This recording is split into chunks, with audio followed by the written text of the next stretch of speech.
اس کے تقاضے کیا ہیں، اس کے مطالبات کیا ہیں، اس کی فرمائش کیا ہے، وہ ہم سے کیا چاہتا ہے، اس نے ہمیں کیوں پیدا کیا، مقاصد کیا ہیں، ہے کہ نہیں؟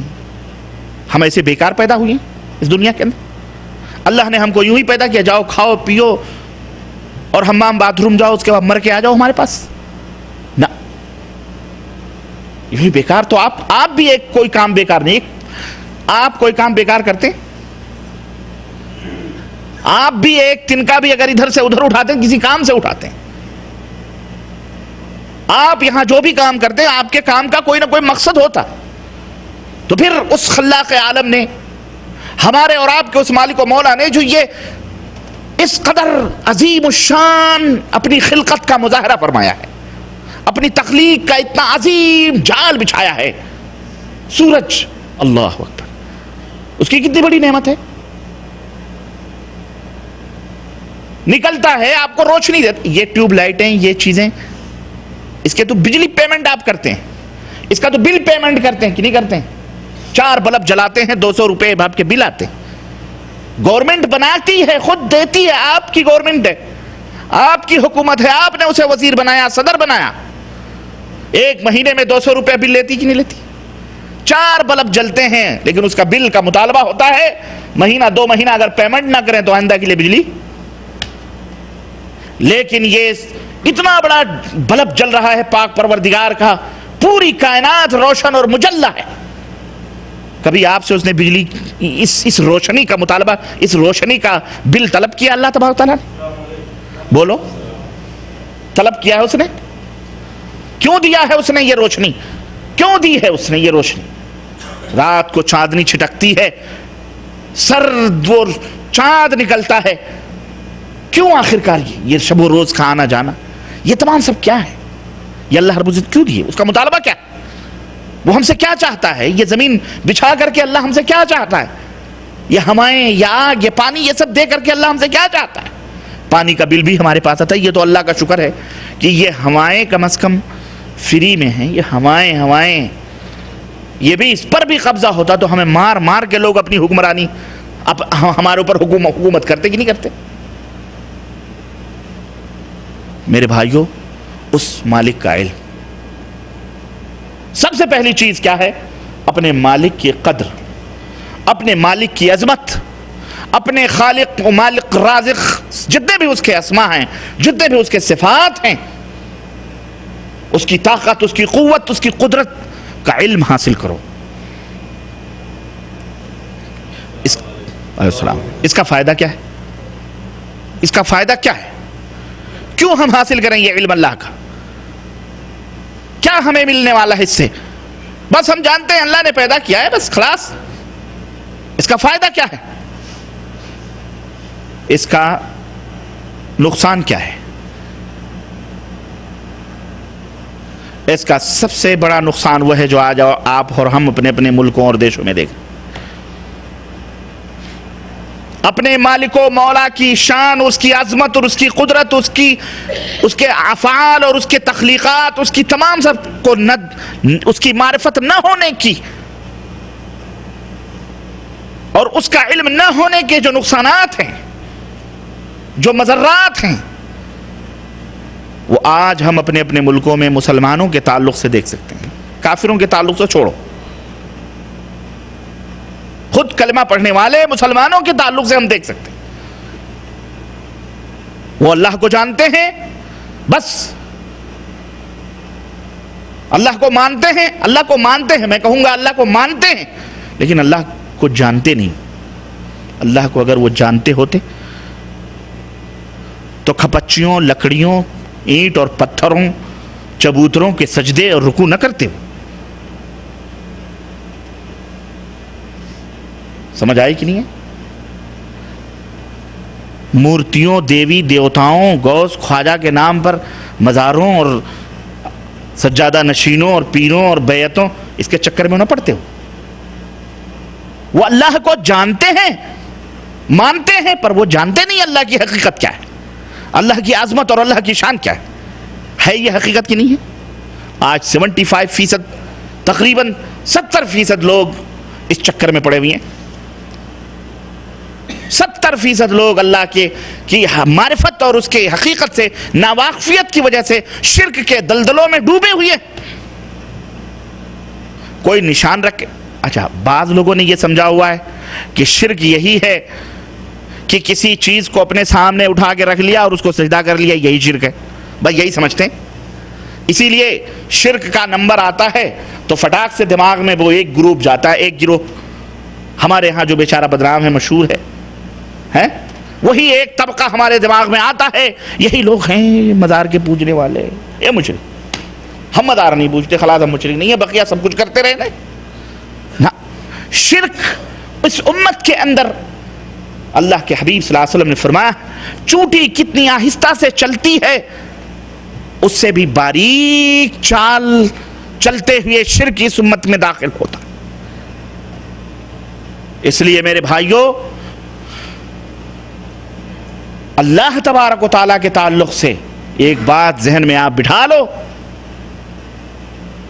کہ اس کی معرفت، جہاں اس کی وحدانیت کا علم حاصل کرنا ضروری ہے، جہاں اس کی عظمت اور اس کے شان کا، اس کی توحید کا، اس کے اسماء اور صفات کا، وہیں اس عظیم گناہ، عظیم برائی، اس کا بھی علم حاصل کرنا جو اس کا اپوزٹ ہے، اس کا الٹا ہے، یہ بے حد ضروری.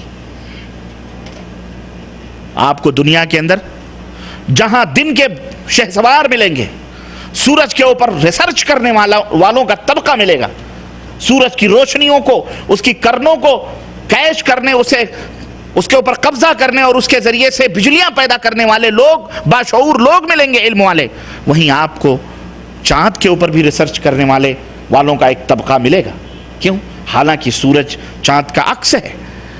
رات دن کے اجالے کے اوپر ریسرچ کرنے والے لوگ ملیں گے تو رات کی تاریکیوں کے بھی جو فوائد ہیں، اندھیروں کے جو فائدے ہیں، اس کے اوپر بھی ریسرچ کرنے والے آپ کو ملیں گے، جبکہ یہ اس کا الٹا ہے. بہن، اسی طرح سے ہم جہاں پر اللہ تبارک و تعالیٰ کو پہچانے، اللہ رب العزت کے ساتھ جو شرک کا جو معاملہ ہے، اس کا بھی علم اور اس کی بھی معرفت ہمارے لیے کیا ہے؟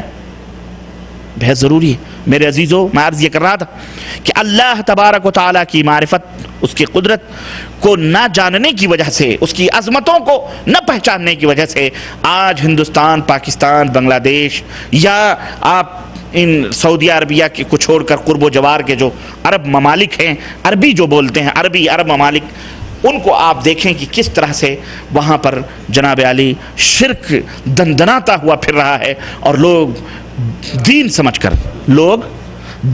کر اس شرک کے اندر ڈوبے ہوئے ہیں. صرف یہی نہیں کہ داخل ہیں، نہ سر سے پیر تک ڈوبے ہوئے ہیں.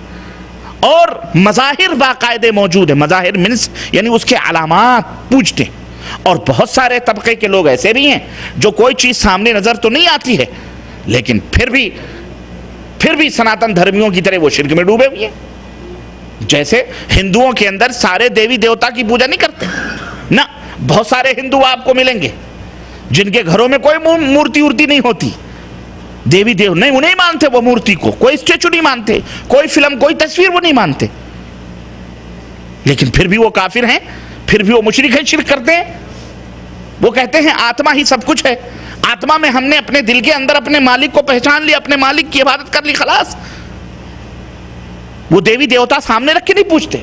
ایسے ہی مسلمانوں میں بھی بہت سارے ایسے لوگ ہیں جو قبروں کو تو نہیں پوچھتے، لیکن بہت سارے ایسے عقائد رکھے ہوئے ہیں جو قبر والوں سے بھی بدتر ہیں اور ان سے بھی گئے گزرے ہیں، اور وہ مشرک ہیں.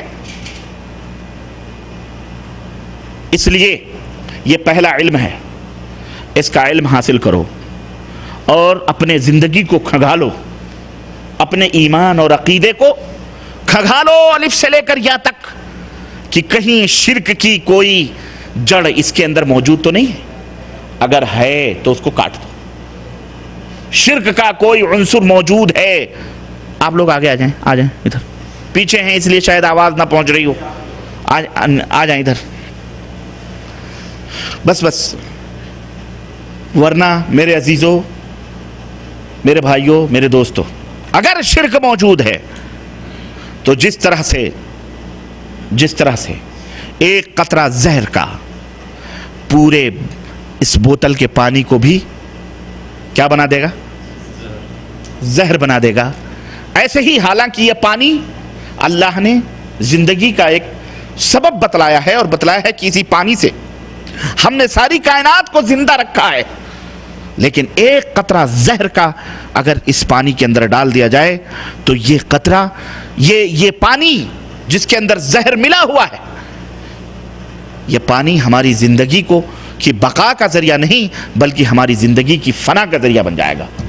حالانکہ یہ پانی ہے، دیکھنے میں کوئی تبدیلی، کوئی تغیر نہیں ہے، لیکن چونکہ زہر کے مادے اس پانی میں مکس ہیں، اس لیے یہ پانی کسی لائق ہو سکتا۔ بین ہی اسی طرح سے درخت بڑے ہی سرسبز و شادابی کے ساتھ اپنی شاخوں، اپنی تنوں، اپنے پھولوں یا اپنے پتیوں کے ہرے بھرے کے ساتھ نظر آ رہا ہے، لیکن اس کی جڑ میں ایک ایسا کیڑا بیٹھا ہوا ہے جو کیڑا اگر جب تک موجود رہے گا تب تک وہ درخت پھل نہیں دے سکتا ہے، نہیں پھل دے سکتا ہے نا۔ بظاہر تو وہ بڑا حسین سرسبز و شاداب نظر آ رہا ہے، لیکن اس کیڑے کی وجہ سے اس کے اندر پھل نہیں آ سکتے ہیں۔ تو اب ذمہ داری کیا ہوگی ایک باغبان کی کہ اس کو پانی پہ پانی ڈالتا رہے، اس کو سجاتا رہے، سنوارتا رہے، اس کی پتیاں دیکھ دیکھ کے خوش ہوتا رہے؟ نہ۔ اگر کسی ماہر اور کسی اچھے آدمی نے اس کو یہ انفارمیشن دے دی، میں تو کہتا ہوں ماہر وہر چھوڑیے، راہ چلتا ہوا کوئی مسافر بھی آپ باغبانی کر رہے ہوں اور پیڑوں میں پودوں میں آپ نے آم کے جھاڑ مثال کے طور پہ 20-25 لگائے ہوئے ہوں اور صبح شام اس کی نگرانی کر رہے ہوں، راہ چلتا ہوا کوئی مسافر بھی اگر آپ کے دماغ میں یہ بات ڈال دے کہ میاں میں یہ جو درخت میں آپ اتنی محنت کر رہے ہو ان میں پھل نہیں آئیں گے، آپ کے کان فوراً کھڑے ہو جائیں گے۔ کھڑے ہو جائیں گے کہ نہیں کھڑے ہو جائیں گے؟ آپ کہیں گے کہ جناب کیوں نہیں آئیں گے؟ یہ دیکھو پتیاں کتنی ہری بھری ہیں، یہ ٹہنیاں کتنی موٹی تازی ہیں، اس کی جڑیں دیکھو زمین کے سینوں میں کس طرح پیوست ہیں، پھر بھی اس میں پھل کیوں نہیں آئیں گے؟ وہ کہے اس لیے کہ میں جانتا ہوں کہ ان کی جڑوں میں کچھ ایسے جراثیم موجود ہیں، کچھ ایسے کیڑے موجود ہیں جو کیڑے مانع ثمر ہیں، پھلوں کے آنے سے روکتے ہیں، اس لیے جب تک تم ان کیڑوں کی دوا، جب ان کیڑوں کا علاج نہیں کرو گے تب تک اس میں پھل آ سکتے نہیں آئیں۔ تو آپ کیا کرو گے؟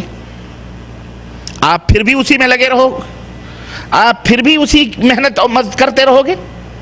میں کہوں گا سب سے بڑا بیوقوف آدمی، سب سے بڑا بیوقوف ہوشیار آدمی کون ہے؟ ہوشیار آدمی یہ ہے کہ ان کیڑوں کو تلاش کرے اور ان کیڑوں کے مارنے کی جو دوائیں مارکیٹ میں موجود ہیں فوری طور پر لا کر ان دواؤں کو اس کے اندر ڈال دے تاکہ اس کی محنت بارآور ہے کہ نہیں؟ ٹھیک ہے نا میرے بھائیوں؟ ایک مثال ہے اسی طرح سے، اگرچہ آپ نماز پڑھتے ہیں، اگرچہ آپ روزہ رکھتے ہیں، میں اس کی بات نہیں کر رہا، اگرچہ آپ جھوٹ نہیں بولتے ہیں، اچھی بات ہے، چوری نہیں کرتے ہیں، اچھی بات ہے، زنا نہیں کرتے، اچھی بات ہے، کسی کا مال غصب نہیں کرتے، اچھی بات ہے، تقویٰ پرہیزگاری ہے، اچھی بات ہے، سب کچھ اسلام کے سارے مظاہر آپ کے اوپر ہیں، ماشاء اللہ تبارک اللہ، بظاہر سب کچھ ہرے بھرے شاخوں کی طرح آپ نظر آ رہے ہیں، لیکن اگر شرک کا وہ کیڑا ایمان کے اندر، بھلے آپ بظاہر کچھ نظر، آپ کسی دیوی کو نہیں پوج رہے، مزار کو نہیں پوج رہے، تعزیے کو نہیں پوج رہے، لیکن اگر شرک کے وہ کیڑے کسی بھی ناحیے سے موجود ہیں، رب ذوالجلال کی قسم ہے یہ سارے کے سارے اعمال یہی دھرے کے دھرے رہ جائیں گے، اللہ ہباء منصورا بنا کے جہنم میں ڈال دے گا۔ سمجھ آ رہی کہ نہیں آ رہی؟ اس لیے ہوش کے ناخن لو اور کبھی اس زعم میں اور اس زعم باطل میں، اس خیال باطل میں، اس گمان میں، اس غرور میں نہ رہنا کہ ہم تو 10,000 کی تسبیحیں پڑھتے ہیں، ہم تو 72,000 کی 70,000 کے لا الہ الا اللہ کے نعرے لگاتے ہیں، ہماری داڑھی تو اتنی لمبی ہے، ہمارا کرتا تو اتنا اونچا ہے، ہم تو فلانے خاندان سے ہیں، ہم تو فلانے کی بیعتیں لیے ہوئے ہیں، ہم تو فلاں یہ خدمات کیے ہیں، ہم نے فلانی تصنیفات کی ہیں، ہم نے فلانی تقریریں کی ہیں، ہم نے فلانے کی ڈگریاں لی ہیں، ہم نے فلاں بزرگوں کے ہاتھوں پہ سب بیکار ہے، سب کیا ہے؟ اگر وہ کیڑا موجود ہے تو سارے کا سارا کیا ہے؟ بولو۔ اس لیے اس کیڑے کی ہم کو بھی، آپ کو بھی، سب کو تلاش کرنی چاہیے، اور جو اہل علم ہیں ان سے رجوع کرنا چاہیے، اور ان سے سمجھنا چاہیے کہ ہمارے اس میں کوئی کیڑا اڑا تو نہیں. ہاں اللہ تعالیٰ قیامت کے دن یا قبر کے اندر جب جاؤ گے تو وہ سب چھوڑیں, وہ نام